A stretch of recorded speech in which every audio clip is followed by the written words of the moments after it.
Welcome to Politics Done Right on KPFT. I am your host, Egberto Willies. This is the progressive program that will take the mystery out of politics. This is the program that will encourage you to make sure government becomes we the people. Whether you are liberal, conservative, or otherwise, you get to air your point of view. Give me a call at 713-526-5738. That is 713-526-KPFT. Remember, you can also send me a tweet to EGBERTOWILLIES. That is at Egberto Willies. Let us engage. It is politics done right. 1, 2, 3, 4. Well, folks, welcome to one more edition of Politics Done Right. I'm Egberto Willies, your host. It's a pleasure to be with you today. Today we have a great show. We're going to talk about Trump's economic policy. As you know, Trump has been going around the place campaigning as if he is a populist. He cares so much about the middle class. He cares so much about those people in Appalachia that he's going to come and save them from the Democratic Party. He's going to come down and save them from the establishment Republican Party. But what is the reality of that? Well, we all know that the guy's full of smoke and mirrors. But here is a problem, folks. Many of his supporters, his avid supporters, I'm not talking about those on the right or those that you just think are simply crazy, simply knows not what they're talking about. I'm talking about those people who actually feel left out from both the Democratic Party, the Republican Party, and from any kind of establishment right now. So these are people that we really should try to address. I mean, most of the times, I read an article earlier this week that a guy at Daily Kos came around and he said something quite interesting.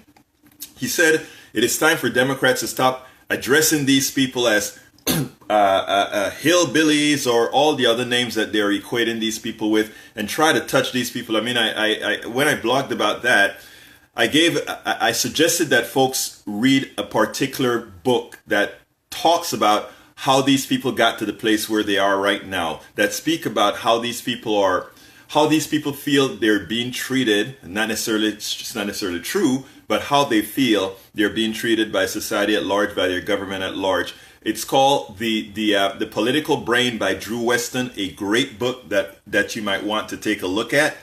And it kind of shows you what it is in our best interest for all of those who want a good society at large, how we address these people that currently feel left out. Because that is what demagogues like Donald Trump, that's what they're really doing. They're really appealing to the carnality of folks. They're really appealing to their worst angels. That's what they're doing. And it's something that we have to get beyond. Look, it's another week, another Trump debacle in the making. You know, today we'll discuss Donald Trump's economic plan that consists mostly of policies that help the wealthy. Ironically, he is running as a populist, like I mentioned before. Those that are supporting him believe he is the everyday man. Unfortunately, those who read his policies can only come to one conclusion, and one conclusion only. Donald Trump is being disingenuous with his supporters as he outright lies to them all. The solution to this is to bring it all to the light, and that's what we try to do out here. We try to bring light to what's going on. We try to expose what he is. We will discuss all these issues and others, so please call. We can help our fellow Americans. If you call in, you talk, we spread this show, we spread what we talk about here, we can actually make a difference. I mean, a lot of people sit down and throw their hands up in the air and think, we can't change anything, things are the way they are. We can actually make a change if we decide to engage. What are your thoughts? Let's talk. I will also be following our hashtag Politics Done Right on Twitter.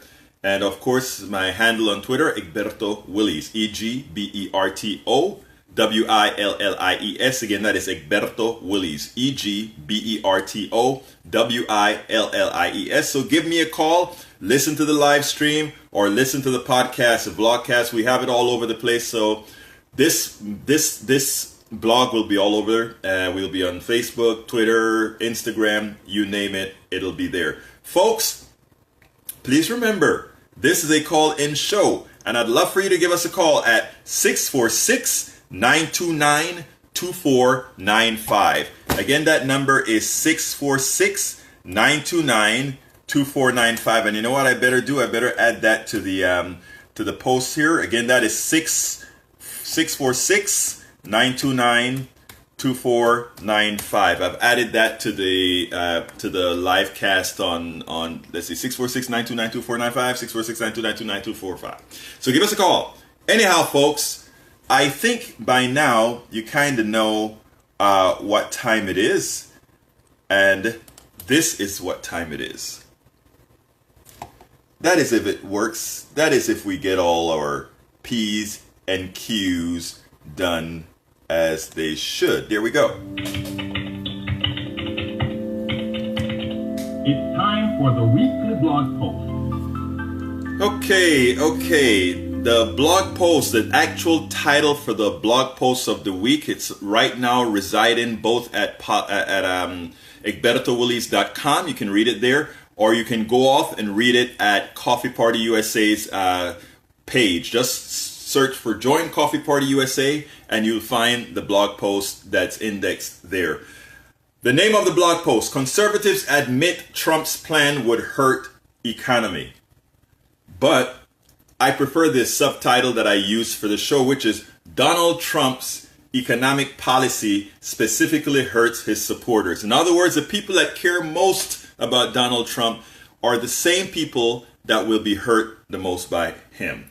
Donald Trump purports to be a populist, supporting those forgotten by the Democratic Party. Yet, his economic plan is a danger for the most avid supporters. For his most avid supporters, conservatives, economists, and author Ben Stein appeared on Fox Business and likely shocked many.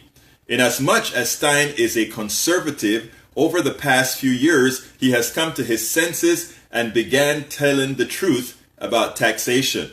He said the following on Fox Business just yesterday. Well, I don't think Mr. Trump's plan is going to work very well. I don't think we need that tax cut when we're running deficits the size we're running. I think the evidence that tax cuts stimulate business in any kind of meaningful way, at least not too sufficient to overcome the tax revenue loss, is extremely poor, to put it mildly.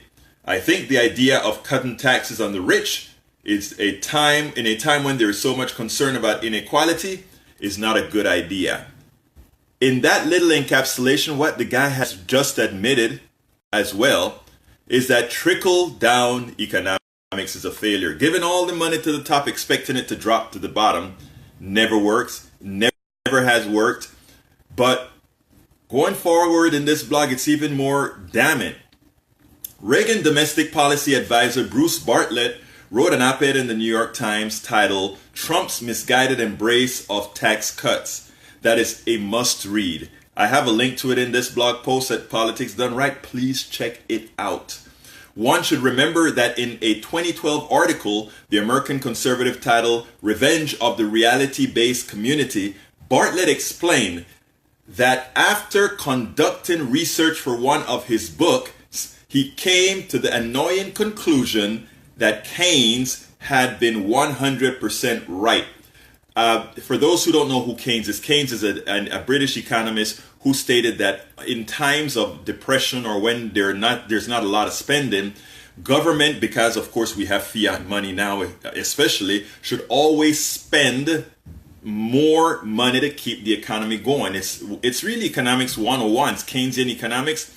Bartlett admits that it is 100%. He admits it is 100% true, 100% right in the 1930s, and that we need Keynesian policies again right now. In other words, we need as a government to spend like crazy right now. And there's another subject on modern monetary policy which actually promotes that idea that we can spend, and we don't have to call it deficit spending. We can actually spend money to do all the repairs that we need in this country, to bring people out of poor into the middle class. There's a lot we can actually do with fiat money, which is the kind of money America has right now. It's not backed by gold or anything else, to solve all of our economic problems. Guess what? This conservative, he's not saying it directly, but he's pretty much stating that he agrees that fiat money can actually solve problems. He's a Keynesian. But here's this. Shockingly, he said that no one has been more correct in his analysis and prescriptions for the economy's problems than Paul Krugman, a liberal economist, a prominent Keynesian economist. He busted a lot of conservative economic myths in the New York Times article. Bartlett wrote the following. This is important. It is GOP dogma. It is GOP dogma that the Reagan tax cut set off an economic boom. Every Republican presidential nominee since 1980s has promised big tax cut and another economic surge. Tax increases, Republicans believe, are the kiss of death for the economy. While Mr. Trump has been unafraid to differ with Republican doctrine on many issues, such as Iraq and trade, he is embracing partly orthodoxy on taxes. But the Reagan tax cut is not the medicine the economy needs. He then made his case, and this is what he says. In short, taxes were too high in 1981 and needed to be cut, including for the rich. The tax rates above 50% were not bringing in much revenue because wealthy people were likely to invest in tax shelters. What he doesn't say there is we could always get rid of tax shelters. We're a big country with a strong government. We could get rid of shelters if we wanted to, but that's another subject of money out of politics that we'll discuss in a subsequent program. But the Reagan tax cut played only a secondary role in the 1980s boom, which wasn't really much of a boom. Think about that. A conservative finally tells the truth. The Reagan boom was no real boom at all. If you take a look at what Richard Wolff states, another economist, that was a boom built on credit. That was a boom built on credit. From the beginning of trickle-down economics, it was a boom based on credit. Do not believe all the crap about how great either the Reagan or the Clinton Revolution. In the book that I wrote a few years ago called Class Warfare, the Only Resort to Right-Wing Doom, I actually pointed that out. We have to remember, don't buy the hype. Anyway, he puts the numbers onto it. But the Reagan tax cut played only a secondary role in the 1980s boom, which wasn't really much of a boom. Real GDP grew 37% in the 70s compared with 36.1% in the 80s. Wow, not all that different, eh? In fact, the 70s were better. The economy felt better because inflation came down extraordinarily quickly, far more quickly than economists in 1980 thought was possible. But this was primarily a result of Federal Reserve's tight money policies, not taxes. He pointed out that Reagan raised taxes when sanity needed to prevail, he stated. What many Republicans also forget is that Reagan cared about deficit and supported 11 different tax cuts from 1982 to 1988 that collectively took back half of the 1981 tax cuts. In other words, he went overboard. And of course, with a Democratic, yes, it's called voodoo economics, absolutely. With a Democratic Congress in some of his term, he had to come to his senses with regards to how much taxes to cut. I remember those days well. I was in college, but I remember those days well. Although many conservative economists predicted doom from the 1982 tax increase, which equaled 1% of GDP, the beginning of the boom coincided with its enactment. Think about that. The beginning of the so-called boom began with the enactment of taxes. And there's a reason why. We can explain that a little bit later on.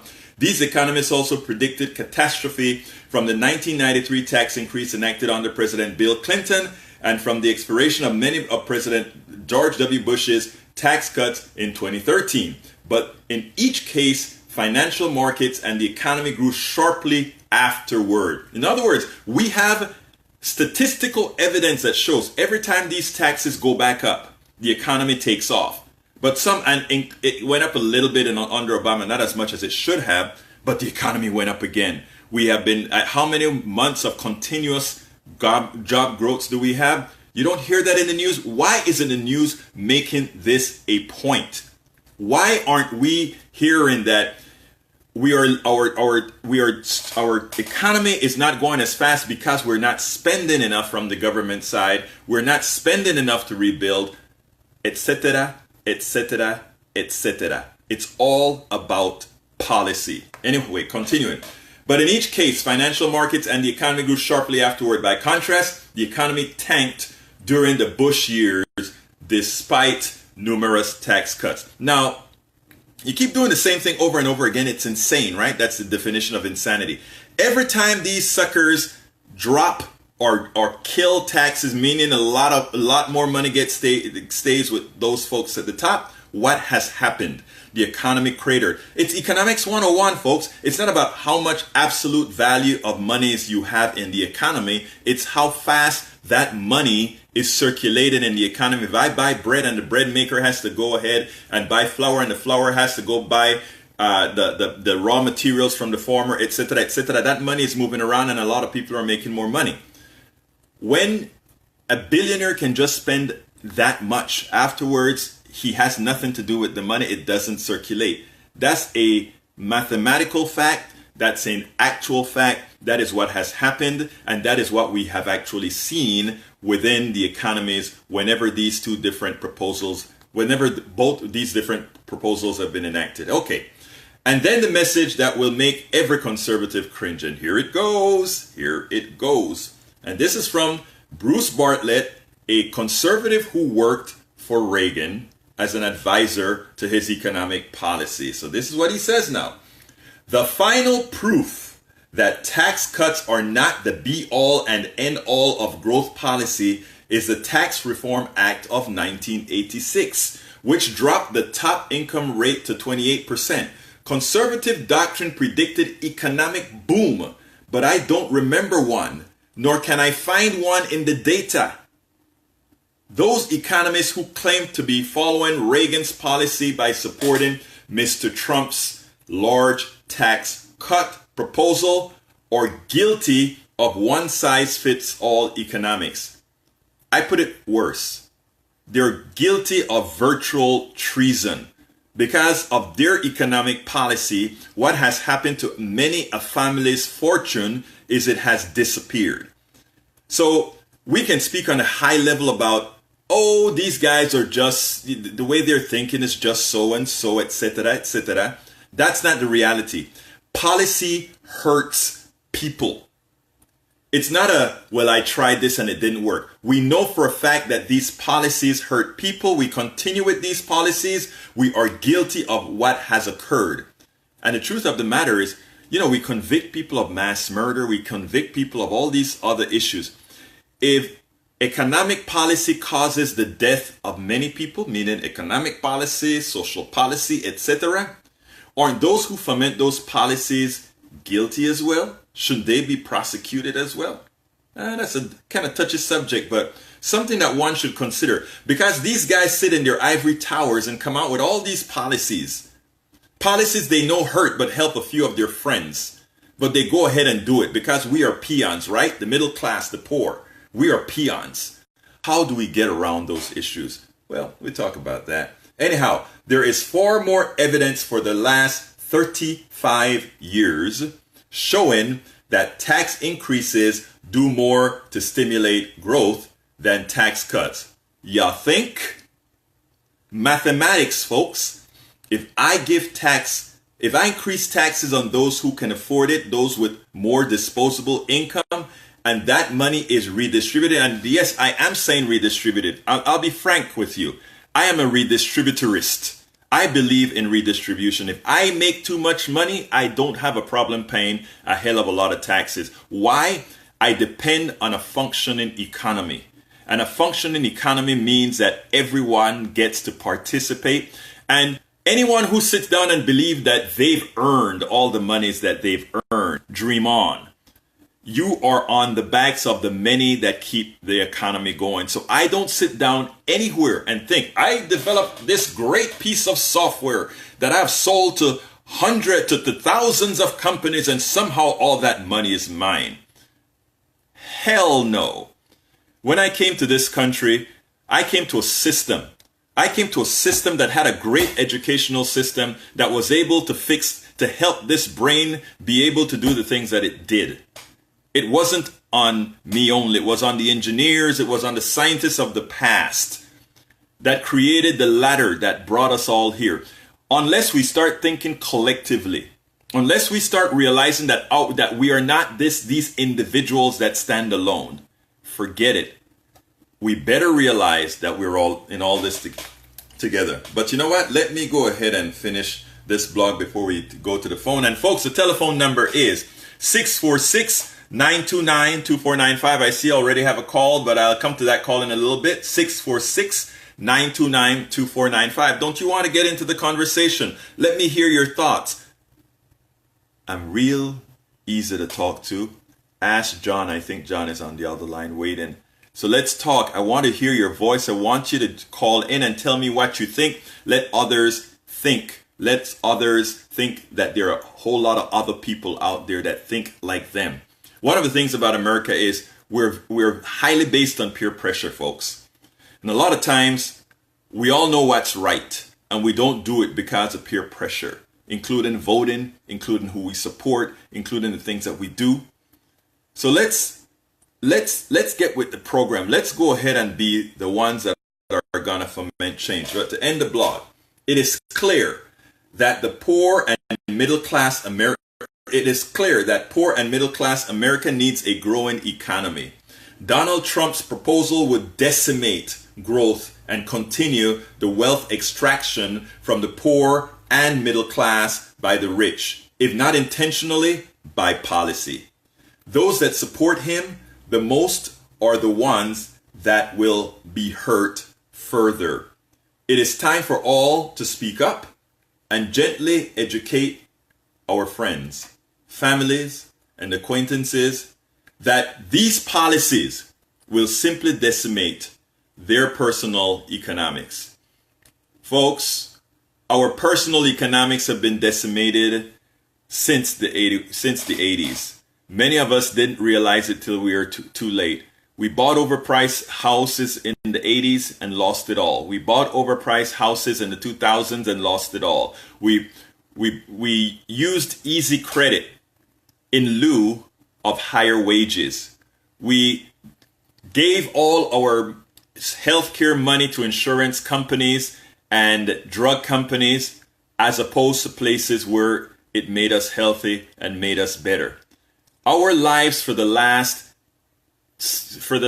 century has been an extractive model. A model that says we are going to take everything away from the poor, the middle class. Don't get me wrong. Some people make it. I know there are folks here making a couple $100,000 and they think everything is great. Those are the gatekeepers of the plutocracy. Those are the ones that remind or that try to tell us that, oh, you can be here as well. But it doesn't apply to most. The economic system of that sort doesn't work for most. So folks, telephone number 646-929-2495. Again, that number is 646-929-2495. And let's go to Jean. Jean, how are you doing, my friend? Yeah, I'm good. How you doing, Egberto? Well, you know, I'm doing fine, especially since I see some pretty strong conservatives, although they've been here before, but for them to come out again to hit Donald Trump, including while he's low, I thought it was a good thing. Did you read the article by Bartlett and also listen to what good old Ben Stein had to say? No, I read your piece, before the show, and then you repeated it. So, I mean, yeah, I didn't actually read the Bartlett piece. I mean, I'm glad he's saying that. He's been saying that for a long time. So it's good to hear. I'm glad that you're focusing on economics because, I think that's actually been it's been a little bit of a problem. I mean, obviously, Clinton has a huge lead, and I know you're very aware of like people who are overconfident and that they're not going to vote. I'm hoping that that's not going to be the case. I don't think it will be the case. I think we'll have a good turnout, but Well, let me stop you right there real quickly, John, because I want our audience to hear this. Yes, Clinton has a lead, right? But also remember a guy named President Dukakis. Remember President Dukakis' lead at 17 points, I think about a few weeks ago it would have been at 17 points, and he got creamed in the election. Yeah, it also started to drop in early August. I mean, right. So by the time we're at where we are now, which is August 13th, he was essentially dead even. Right. So it's possible. I mean, Nate Silver puts it at the polls plus at 88%. The upshot has it at Clinton at 88%. I mean, it's possible, but I mean, to actually look at the path for Trump to win, it's hard as hell. Yeah, you're right. In my mind, the race is over. I mean, but please don't say that. Please don't go out to vote though and vote down ticket. I'm looking mostly at down ticket races right now. Spending my time looking at down ticket races. And when I was talking with Sam Cedar, I was also saying that we need to focus, like you did in the first 20 minutes, on economics and tie the Republicans, to the economic. Problems that they've created, just like you've been talking about for the last 35 years, and trickle-down economics. I mean, essentially, I think that Obama was very successful in doing that in 2008 and 2012. That was the main focus. Of course, they did deal with Romney's, plutocratic ideas, right, and that also kept them a notch down. But I mean, it was mainly on the economy, and so that's what people want to hear. And so, I thought Clinton gave a good speech on Thursday. The fact that she reiterated that she wasn't going to vote for TPP is very good. I think she's adopted some of Bernie's platform, and also besides actually adopting the platform, she's talking about these things like having. 125,000 people making 125,000 and less can send their students to college for free, tuition free for free, and for people who are making more than that, it would still be debt free, and so I mean, I think that she's making some good moves in that area. I think basically she's letting Trump implode, though, which is good. Right. But at some point, she needs to pivot to more economics and more typical democratic, values about talking about the middle class, talking about helping the working class. And I hope that happens. To me, it's like as a basketball analogy. When you're up by 30 points, you need to play. You don't keep your starters in the fourth quarter. You develop your younger players, right? Because anything can happen as the season goes on. And so, I mean, just go around. I'm looking at, all the Senate polls. Last weekend I was focusing on the House. Right now, I think predict-wise, they say it's only 16% chance that the Democrats can take the House. I'm hoping somehow that can improve. And looking at all those races, John, let me stop you for a second there, because you said something very important about the House at 16%. That is the reason I don't want to hear anybody saying that this stuff is over, because the reality is the House is in play. Let me give some examples, and I don't have the fact-based data yet, but it's something that I'm going to look into, and it goes as follows. Let's look at District 2, where I'm at with Ted Poe. This is a gerrymandered district designed for Ted Poe because based on voting patterns, it is the Republicans who vote in this district. But what has happened in this particular district is there's an influx of Latinos in this district that if they were ever engaged, if they started voting, and with having Donald Trump as the person on the ticket, who many Republicans as well are kind of thinking twice before they vote for him, a district like a Ted Poe's district is in play. And there are several other Texas districts themselves that are in play. And in fact, there is a Texas Tribune article sometime last week, if I'm not mistaken, that pretty much illustrated They didn't put out the empirical data either, but implied that Texas, we could actually have a majority, that we could send a majority Democratic delegation to Congress the next time around. So, but it requires what you just said, and that is people have to vote, and people have to remind the people that they hang with to vote, and not to say, oh, well, she's got it won. That's why I don't want you to come out here and say, well, I'm confident that she's going to win. I want to be more than confident that she's going to win. I want a blowout, because a 6-point or more blowout puts the House in play. And that is what we need, to have the House in play, because the only way we are going to get these policies out there is if we also get the House. So I think the Senate is a very good chance that we got the Senate, but we need to start talking House. We need to stop the negative things about, oh, we can't win the House. We need to start saying, if we get our base out, the House is also ours. And you say. And folks, the number is 646-929-2495. Again, that number is 646-929-2495. Come on, give us a call. I see you all listening on Facebook Live. I see you all listening on Blog Talk Radio, on the network. But come on, let's bring the conversation to more than John. John is a great speaker, but we also want to open it up for other people. John, and you say. Well, I mean, I'm trying to be realistic here. I mean, obviously, I'm a very, very much a partisan, Democratic socialist, right, and I support the Democratic Party. I've done that all my life. But, I'm trying to be somewhat, objective here, just to be realistic. I mean, of course I want the Democrats to win the House, but I mean, they're going to need 30 seats. 30 seats, yes.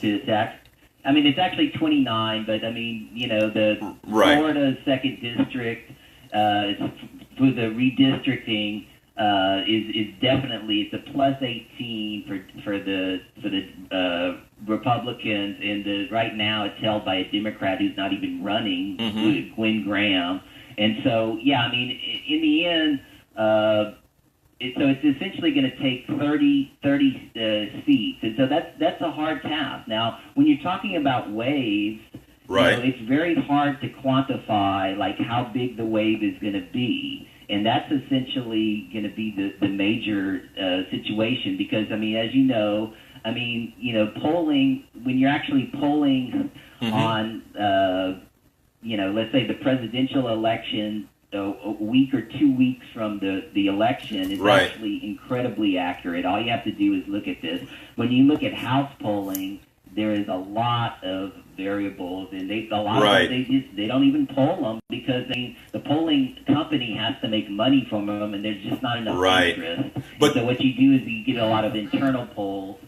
So I mean, I understand your concern, but I mean, well, all I'm saying is, these issues are important. Like when Clinton is saying things like, "Oh, I'm putting out there, I'm glad John Negroponte is supporting me," who was one of the architects. Yes, yes. She's trying to cater too much to Republicans. I mean, right, I understand that's how she feels that she's going to win by getting hardcore, people who just think Trump is just not legitimate, who are still Republicans. Right. I am of two feelings of that, but before that, I'm of two feelings of that. I'm going to tell you what I mean. First of all, Chris Lomas says, couldn't agree more. The House is in play if we all vote. So I agree with that, and I think John agrees with that. He's just trying to be more realistic. Noah Clement says, do you think that the refusal to acknowledge most economic issues by the electoral candidates is willful in 2016 election? I think look, notice earlier in my monologue, I spoke about I believe in redistribution, because I don't believe that any of us that earn all these money earned it on our own, whether we're rich, poor, otherwise, we're all living on the backs of each other. So redistribution to keep the economy going, I believe it. But the thing about it is, we are so indoctrinated in this country that says we're individualists and says that what you earn is yours and you did it all on your own. It's a fallacy, but that's how we're indoctrinated. Politicians do not know how to talk about personal economy. Well, you know what? I am going to do what is best for my constituency. So Yes, Noah Clement, I think you're absolutely, you've seen something that these guys do not go deep into economic policy. And they do that because they don't want to have a got you. They don't want any other politician to have a got you. But here's the thing. If we, the people, John, all of us that are in the know, if you will, if we start one-on-one educating our folk, and when I say educating, I don't mean to be condescending, but making people more aware of how things work, how the economy really works. Notice we don't teach these things in school anymore. That's by design. We don't want folks to know about the economy. We don't want folks to know about government. They claim they want to, but the least people know about government and the economy, the less empowered they are. The less empowered they are, the less they will be able to get into the body politic, get into government, and force government to work in their best interest. And then who then controls it? The plutocracy under the realm of their lobbyists, etc., etc., etc. So that is what we have to do. It's not going to be led by the politicians. The politicians are not going to be there to educate us.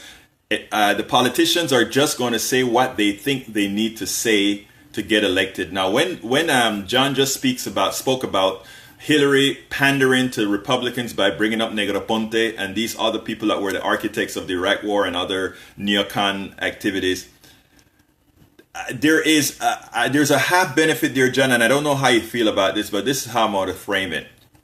Our news media is so polarized right now. In other words, our right-wing media, there's right-wing media and then there's other media.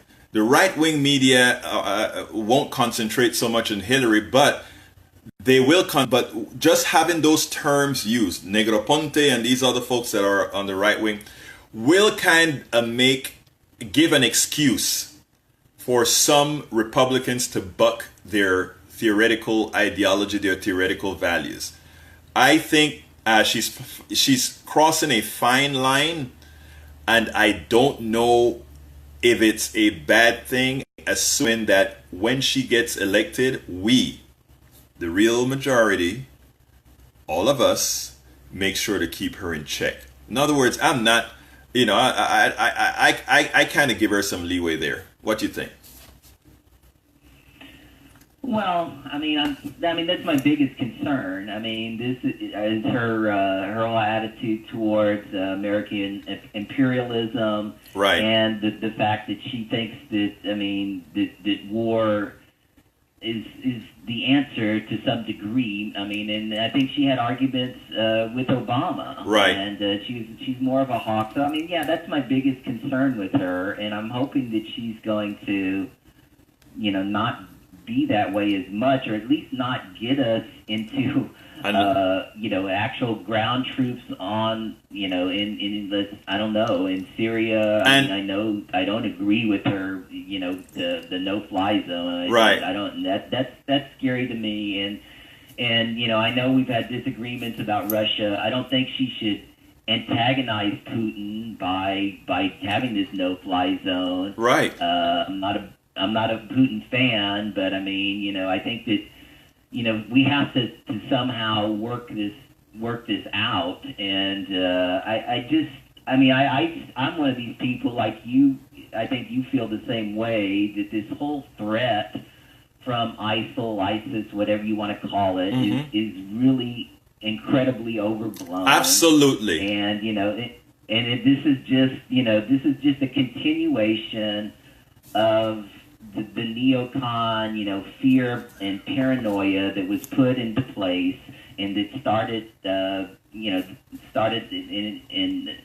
put into place with the Iraq War. Absolutely. I mean, they're talking about ISIS. When Trump talks about ISIS, I mean, who's the founder of ISIS? The founder of ISIS is al-Zarqawi. Anybody who knows any kind of history about the war knows this.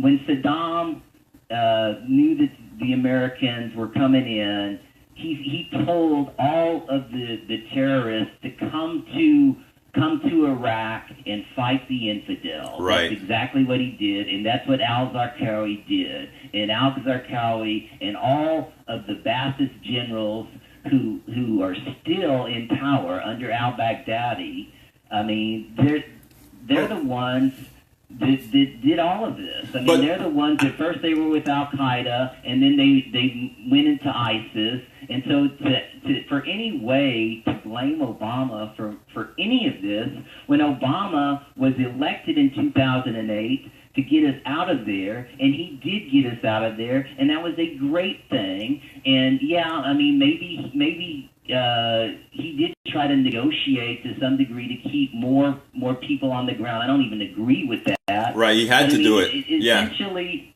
the Iraqis, they're a sovereign government. They didn't want us there Exactly. anymore. I mean, this is negotiated under Bush. Absolutely. I mean, and this is just lost. I mean, I haven't even heard this point one time, all this week with all this Trump nonsense. And that is one of the reasons why, John, that is one of the reasons why we talk about it and we try to get these types of programs shared all over Facebook. So by the way, folks, if you're listening to this or watching this on Facebook, remember to do several things for me. Go to like the page Politics Done Right by Berto Willis. It's important. Like that page. I want to zoom that page up to 2,500, and going forward, I want to get it to several hundred thousands, because here's what we want to do here. We want to create a network of independent avenues and independent channels that are going to contrast what you actually get on regular news, which half the time is not what you want. So please go to Politics Done Right on the page Politics Done Right by Berto Willis, and like that page. Likewise, go ahead and do the Willis Media LLC. Like, why am I asking for this? Because through your networks, if all these likes are put together, we can make a difference in promoting this information throughout the cyberspace. And then, of course, later on, we have to work on ensuring that we maintain net neutrality. Why? That is another subject, but just remember this. While we can come across right now this way to you to supersede the plutocracy's mouthpiece, mainstream media, they will eventually, as we get more market penetration, they will eventually attempt, as they have before, to close these channels down by using all types of restrictions. So it's imperative that we go ahead and keep these channels open. Again, it is important that we do that. Now, John, what are your thoughts on where the election is today? Now, in other words, when I say today, we know all the things that has happened, including yesterday. I know you believe it's a shoo-in. What are the drawbacks? What are the things right now that you think could affect Hillary Clinton going forward? Well, I think that I don't know. Maybe a leaked email or something. Right. I really feel confident. I guess. Obviously, Iowa. Trump is winning in Iowa. That's an interesting poll, isn't it? I'm sorry? That is an interesting poll. I tell you what, I'm baffled by that poll. The only thing I can think of, and I didn't look at the internals of that poll, is that we had some upset Bernie Sanders supporters there. I can't fathom that this guy. I know that one of the crosstabs had something like it is one of the least educated, or it's one of the states where the white non-college educated folks are pretty high percentage of the population. But I think it has to be deeper than that. Your thoughts? No, I think I think it is the whiteness, and let's just be honest here. I'm a white guy, but I don't agree with most white men's agenda Right. in America. I identify more with an African American female's agenda. Right. That's my agenda. I think it's the reason he was up, just like in New Hampshire when he was up, in the middle of July, was because, this is a primarily white area. Right. I think with the fact that there's people have more college degrees in New Hampshire, when they saw the Republican convention and then the cascading meltdown that happened from Trump. Right. Since then, I just thought they said this guy's unqualified. And I think in Iowa, it's getting they're gradually going more Republican, and so I think that's what's happening. There's actually been about three or four polls that have Trump rather with like a 1 point lead. So it's still really within the margin of error. But I mean, one thing though in the middle of July that did have me a bit concerned though is that everybody says it's 270 to win, 270 to win, but it's really not, because if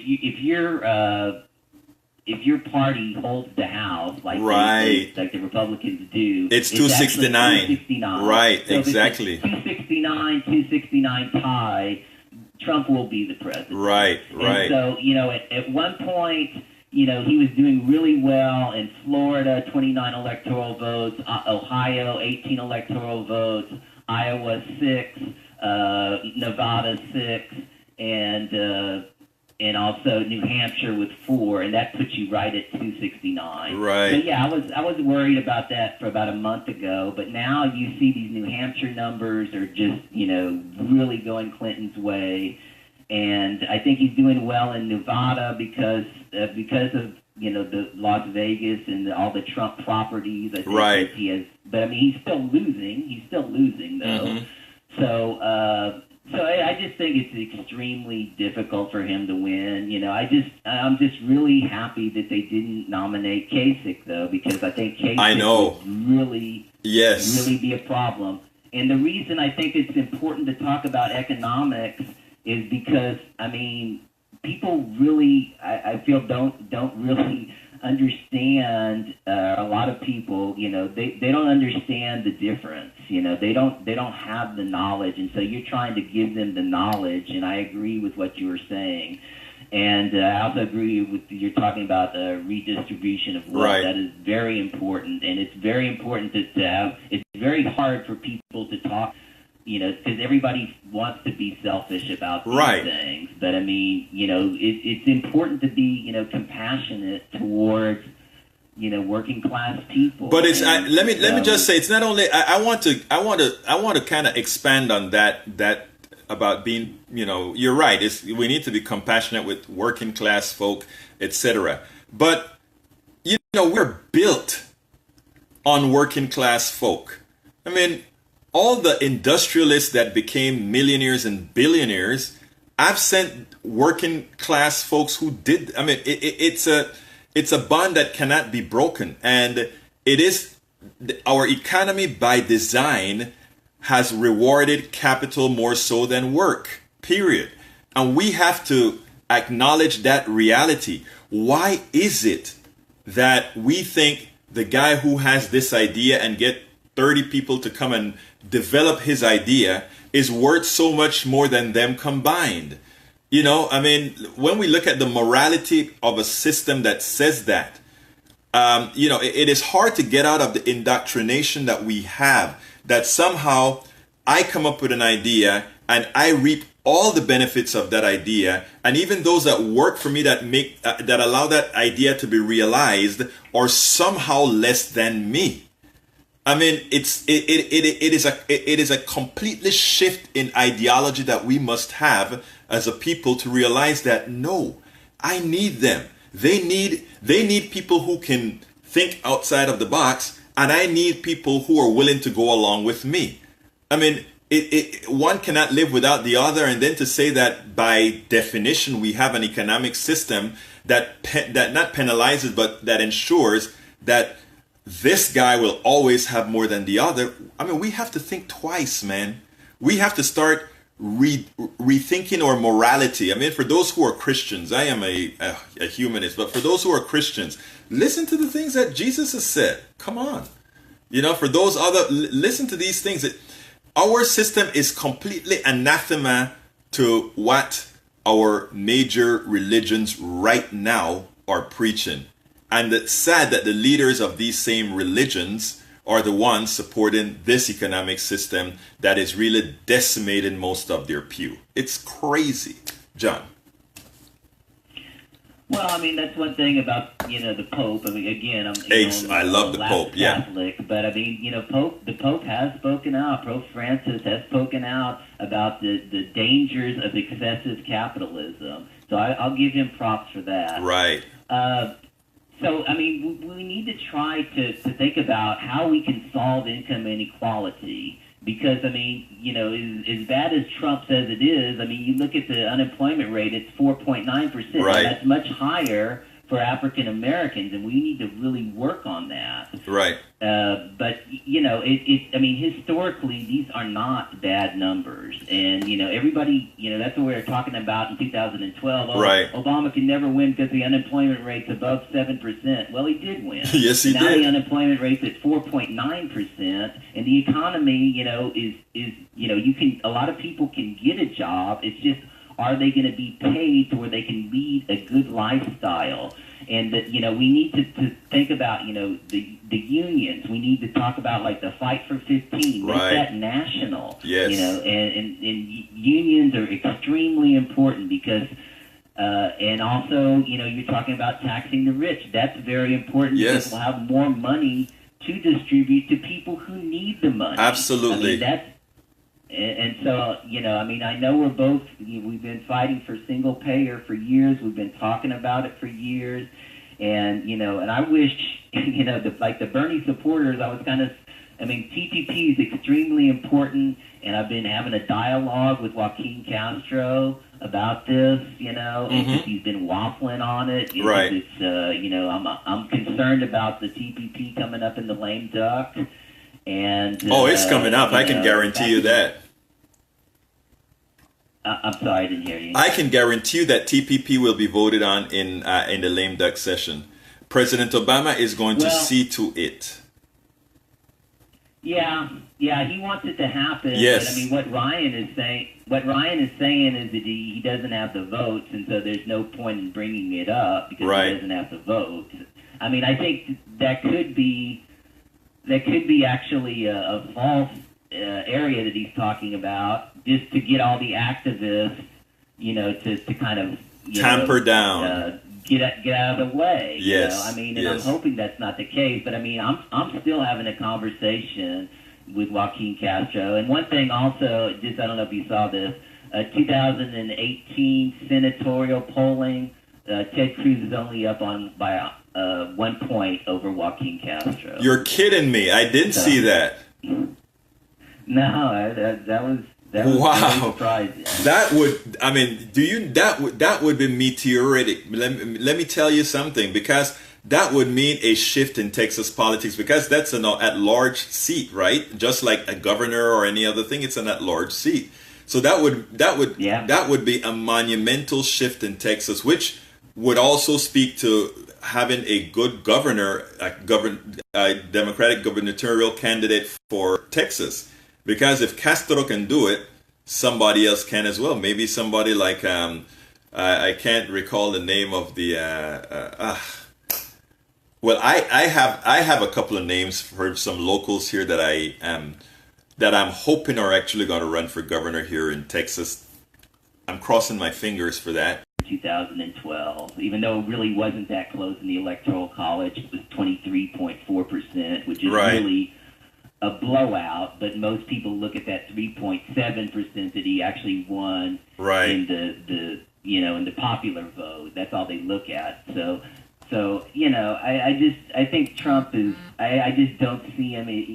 Or maybe he'll go to one debate, he'll get blown out, and then he won't even show up at the others. I mean, I think he's already talking about a loss. I mean, he's already saying how how this is.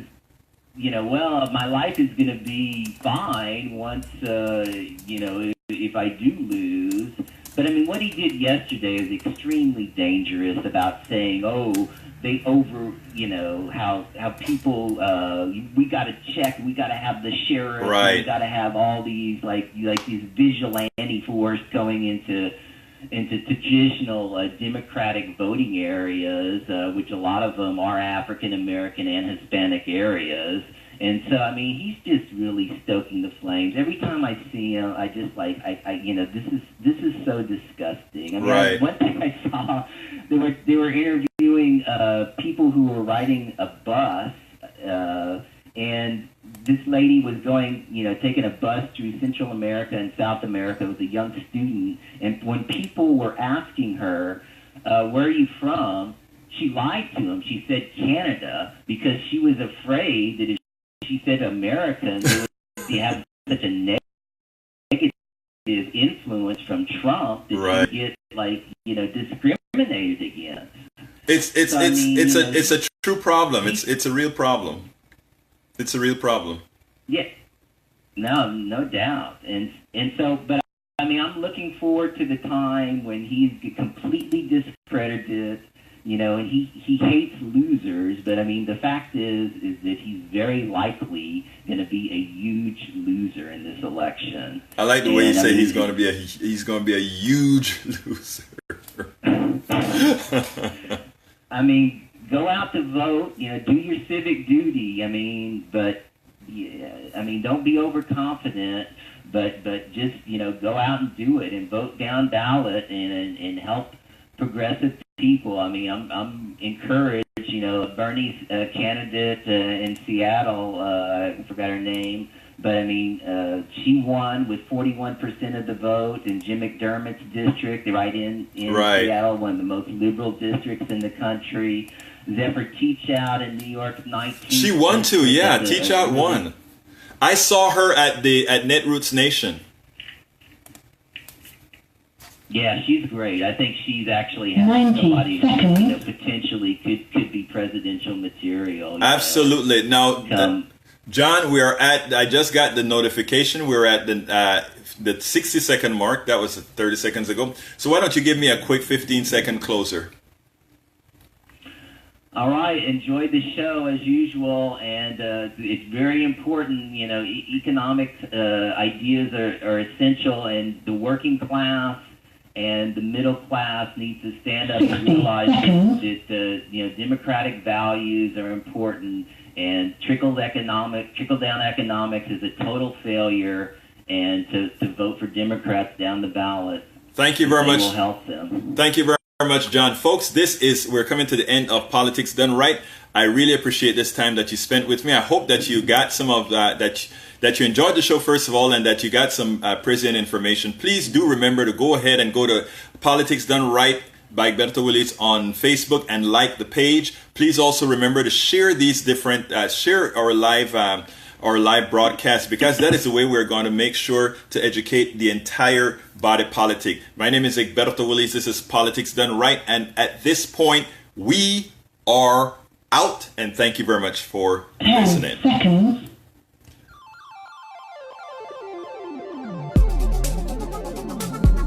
Thank you very much for listening to Politics Done Right. I am your host, Egberto Willies. You can personally reach me by sending an email to egberto@politicsdoneright.com. Remember, Egberto is spelled E-G-B-E-R-T-O. Change starts with you. 90.1 KPFT gives you information not tainted by corporate interest. Please visit kpft.org and contribute. Let's ensure continued access to real information and news remain available to all. Again, thank you very much for listening to Politics Done Right.